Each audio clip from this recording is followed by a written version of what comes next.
Health Agency to meet face-to-face with the suspended Minister, Betta Edu, the suspended coordinator of the National Social Intervention Program, Halima Shehu, and top bank officials whose vaults were used in moving the huge sums without reporting to the authorities in accordance with financial reporting protocols. Interesting developments we're getting because the uproar actually, came immediately. We're actually talking about that of the previous minister, Sadiya Umar Farouk, and then Betta Edu, also came up and all of that. How have you been following these developments, in the scandal, rocking the Humanitarian Affairs Ministry? Well, I've followed it very keenly. And my interest has largely been because we've complained in the past, even on this program, and what we have seen in the media, that there is always this room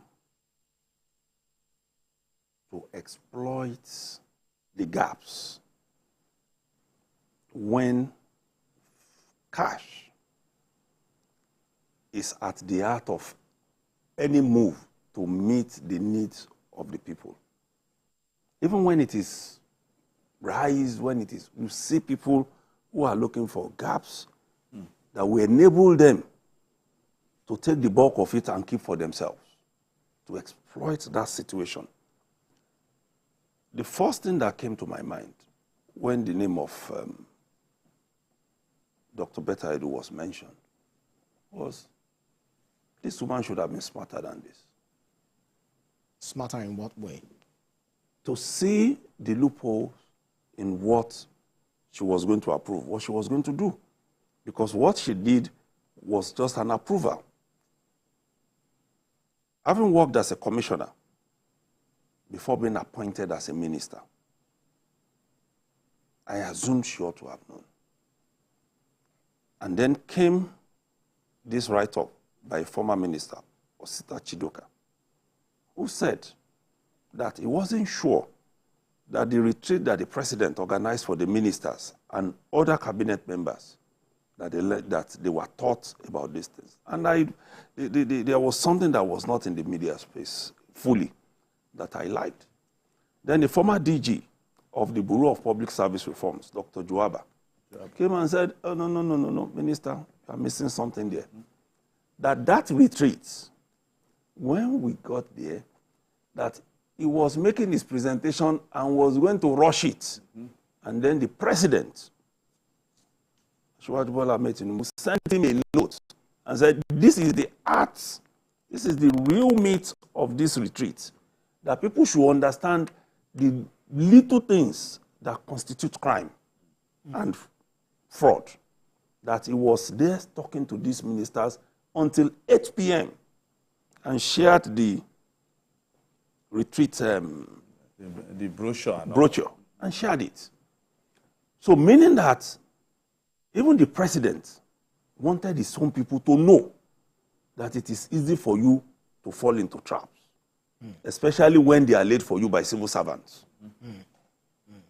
And on this, who understands the bureaucracy? Yes, they understand the bureaucracy. Yeah.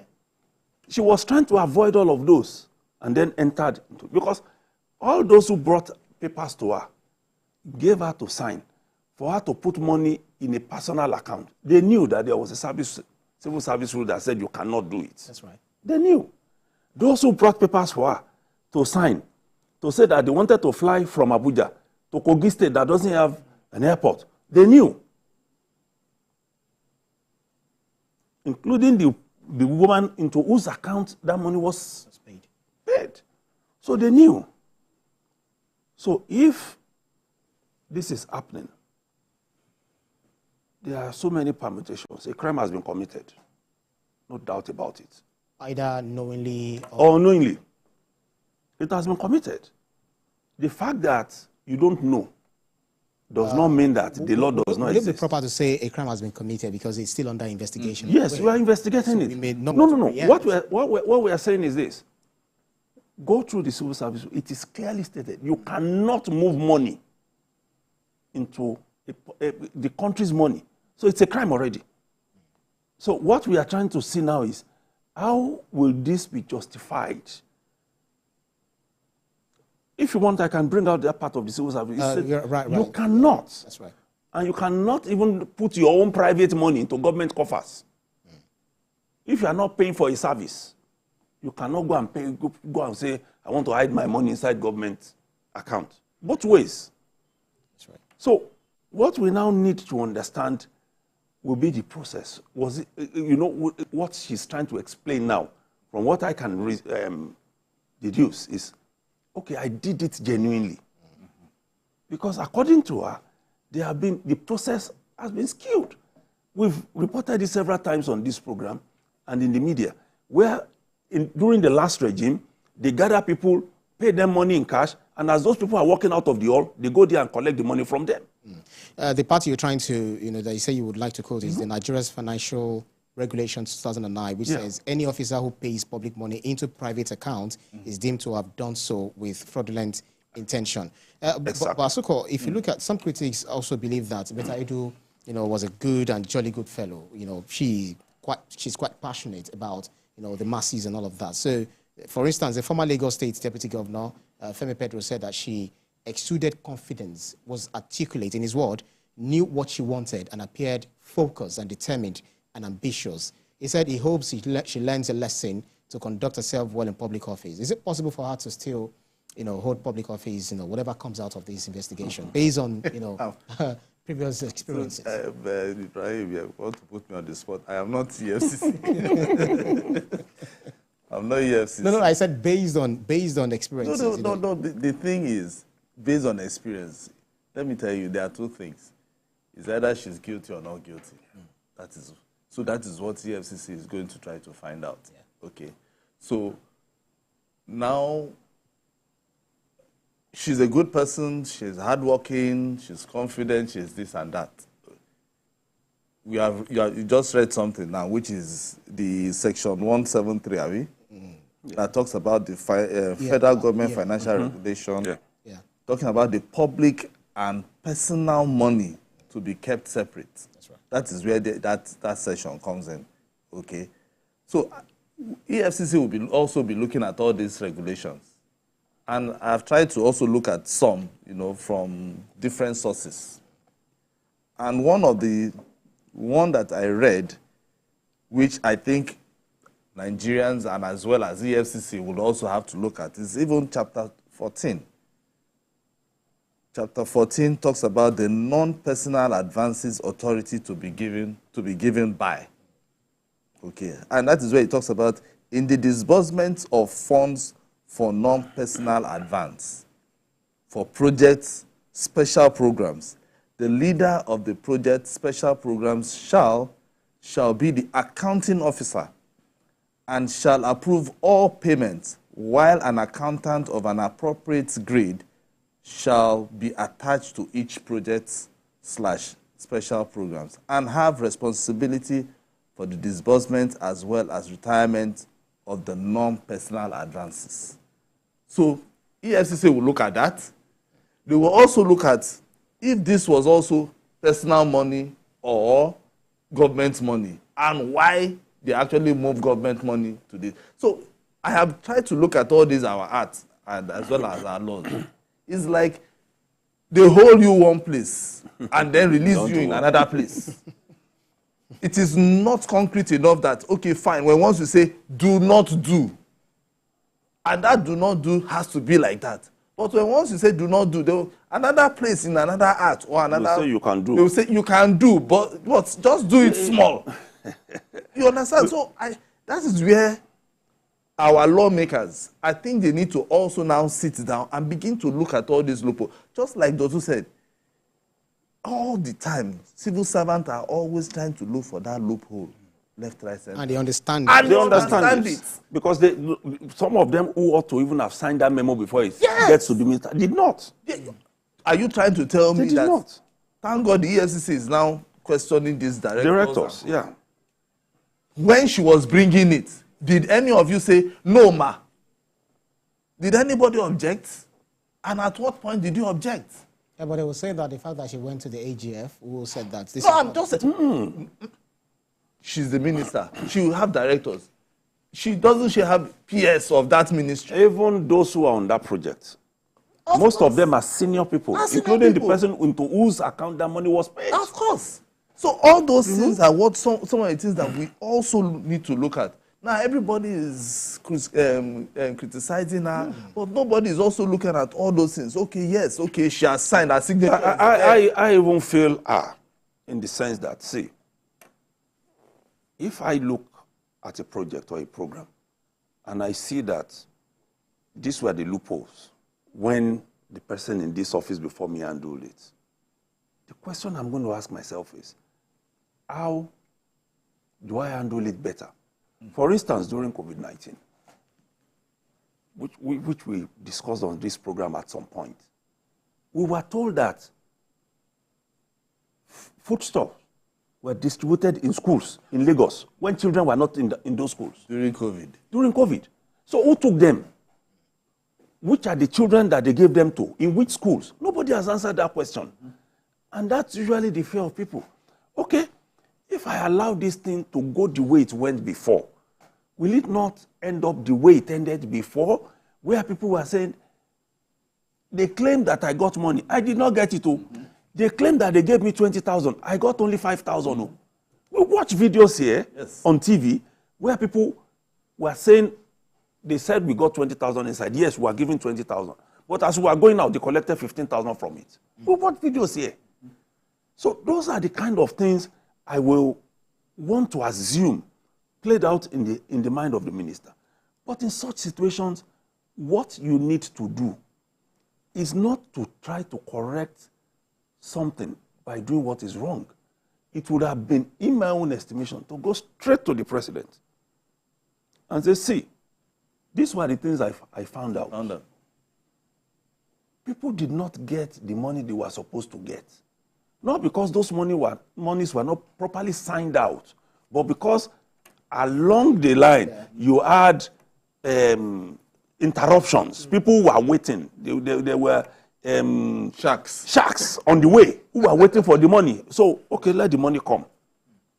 And they were waiting. And if you go and look at it, they were largely civil servants that did this rubbish. But then, so how do you now as a minister, under your own watch, see those kind of things happening again? Where some people who are supposed to get 20,000, they don't get it. But one person who is able to disrupt the system gets #1 billion. It doesn't make sense. You know, people have already faulted, you know, the process of disbursing money to the downtrodden, those who are in need of this, you know, of this, those who are supposed to be beneficiaries of government, you know, all of these good things. But in what way would you rather suggest that the federal government should go about this going forward? Because one, there is this trust deficit in the first place. Some will say, it's audio money. Exactly the same thing he also said. So how should the federal government do it? We have BVN, we have NIN, we have all of these things, but some don't even have it. Two things. I, for one, if the president is still going to keep this ministry, we should have the ministry office of this same ministry in the 774 local government. That is my own. This is my own. Hold on, wait. It's not corruption. Hold on. Now, those offices are where the names of the poor of the poorest. They have the social register. Go there and get the register. Not party members. Not whatever. Not party members. But those who are real poor of the poor. And then, that is where the ministry can now go there and begin to verify who are the people. And it shouldn't be, because if you don't verify that, it becomes a problem. Second, the monies can now be sent to the banks. We have so many fintechs now. Right. So many. I don't want to mention names, but you know them. They are there. So immediately you send their 10,000 naira, they get it immediately. Yes. And they are not removing a dime from it. So instead of saying you go into the big banks and use the smaller banks and let the fintechs, let them survive too, through this facility. And then you see how people will be able to get this money. So we move cash away from people, and then we begin to send this money to people individually. Nobody, because everybody has BVN. Most people have BVN. So, and if they don't, that is when you can register very them. Quickly, I've had people, I've seen some people who would say they know those who do some of these registrations, and then you pay to subscribe to get your name, captured in some of this, and then you are not part of the poor of the poorest of the poor. If the poor of the poorest doesn't have BVN, right there and then, the office should be all encompassing. They can register their BVN there, register their NIN there, if that is what the federal government wants to do, and pay them their money directly from the central bank or wherever. You take away cash from people. That is the only way. Or if the federal government wants to move the ministry away from there or scrap it or whatever, it's just 5 years old. The ministry is 5 years, and already we are hearing so many complaints about the ministry. And we hope that what has been done so far will serve as serious deterrent, for the rest of all of the ministers. But the question is, this administration stands on the fulcra of two of it, fight eradicating poverty and also fighting corruption. How would you suggest the federal government or president himself, ensure that the corruption that is endemic in this country is fought to a standstill, and it has to be seen that he's really taking that stance against it? Yes, I agree with you on that. But I think, in my own opinion, what we need to do is to cancel programs like this. So how do people now benefit? Yes, what we should focus on is getting the economy to start running again, manufacturing. In the meantime, they said before... No, you see, I agree with you that there should be something. Yeah. Yes, but what the something... sir. But the something we are doing now... The poorest. No, sir. You see, why I disagree with that is that the something we are trying to do now, a lot of people are already ambushing it. Look at those who sweep streets. Do you know that some have stand slots? They collect the money of these people and give them tokens. That's right. We have developed, we are very bad in this country that anything that is not nationally done, like putting money directly into reviving production, we short circuit it. Look at the issue of rice for the National Assembly. Has it been delivered till now? We need to go now. We need to go. But I think such programs as this should be cancelled so that let's go straight. If you look at it, about 56 billion also that was put into rice, if you had put into manufacturing, it would have been much better. Right. We only need to hold on for a while and we'll get it right. So many things, yeah, definitely. And that's the reason why we always come here, every day to talk about these issues and suggest to the federal government, the best way to do things. Asuko James, thank you very kindly for your keenness of insight, as well as Dr. Oladipo. Thank you so much. It's a delight, speaking to you.